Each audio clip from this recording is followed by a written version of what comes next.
שלום לג'ייסון גרינבלט, לשעבר שליח הנשיא האמריקני למזרח התיכון ולמשא ומתן עם הפלסטינים. Hello, sir.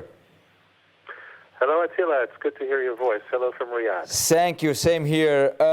When did the discussions surrounding the issue of acknowledging the settlements as not illegal started? I can't get into the tick-tock of the discussions, but it's something that the administration has been working on, in particular Secretary Pompeo and others, for quite some time. As you can imagine, it's a very important and thorough legal analysis that they did. Was that a subject that was brought up on the table by the Israeli side? No. This is something that the administration believes in very strongly. One of the themes I think you've heard us say for a long time, and this is under the president's leadership, is that we believe peace can only be built on truth. So trying to repeat these arguments about who's right and who's wrong under international law is not something that we felt would be conducive to trying to achieve a peace agreement.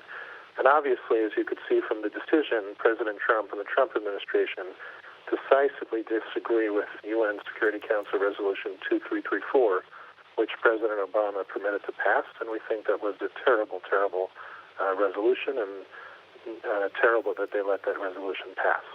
But, Mr. Greenblatt, you worked very hard in order to make the sides come to the table and sit and talk. How can this decision make the Palestinians feel happy about what the American administration feels like? The goal isn't to make one side or another happy. The goal is to try to reach a peace agreement. You cannot build a peace agreement without speaking hard truths. And I say we, I'm no longer in the administration, so maybe I mean they, but I'll use the term we. We believe that trying to pacify people without speaking hard truths will never lead to a peace agreement. But that's a disputed subject. I mean, the Palestinians claim what they claim, we claim what we claim, the Europeans have their own view of that, and now the Americans are siding with the Israelis. That's a disputed issue. It is a disputed issue, and actually disputed is an excellent word for you to use.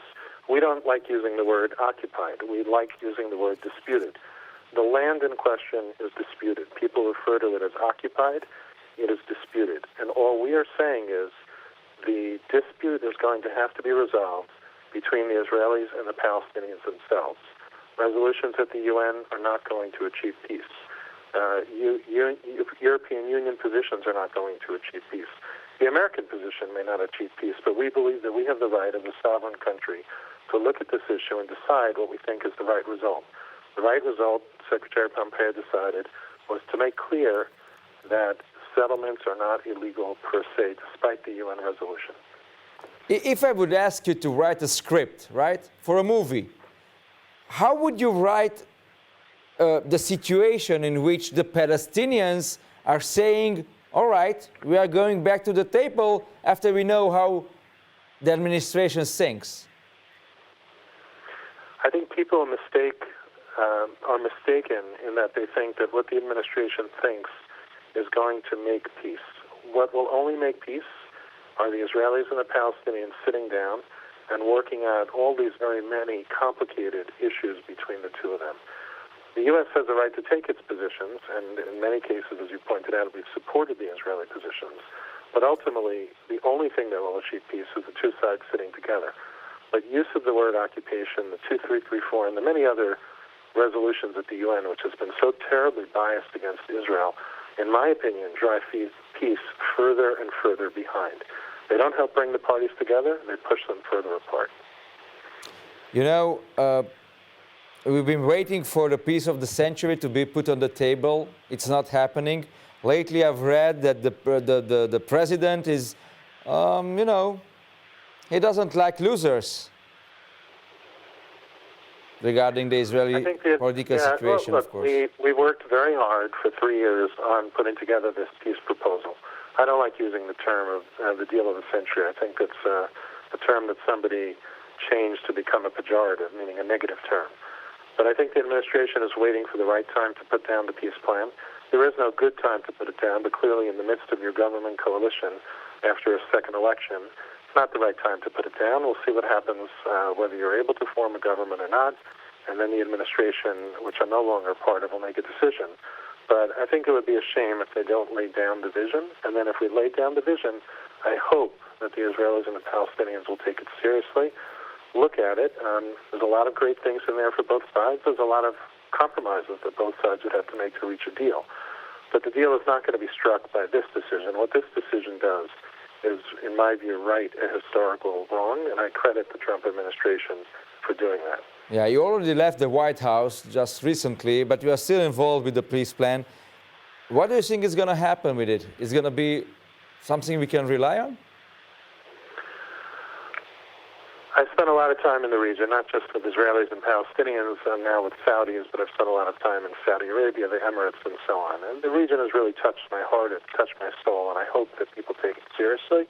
I hope that people get past the political statements and the rhetoric and really look at what was crafted by the administration and understand that it comes from a place of friendship and heart and, of course, truth, and take it seriously. And it'll be up to the two sides, really, to make a deal. But what the administration does feel, and what I feel very strongly about, is using the wrong terminology is harmful. So, for example, I think you've seen me do this on Twitter. I don't call them settlements. I call them cities and neighborhoods. Why do I call them cities and neighborhoods? Because that's what they are.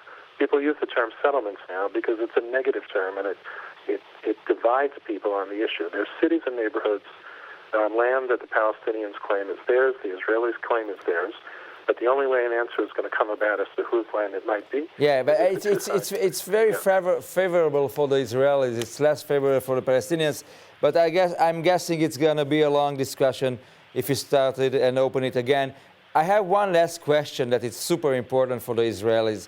You landed in Riyadh just a few hours ago, and your first meeting was with the Saudi blogger that we all know here in Israel who speaks Hebrew.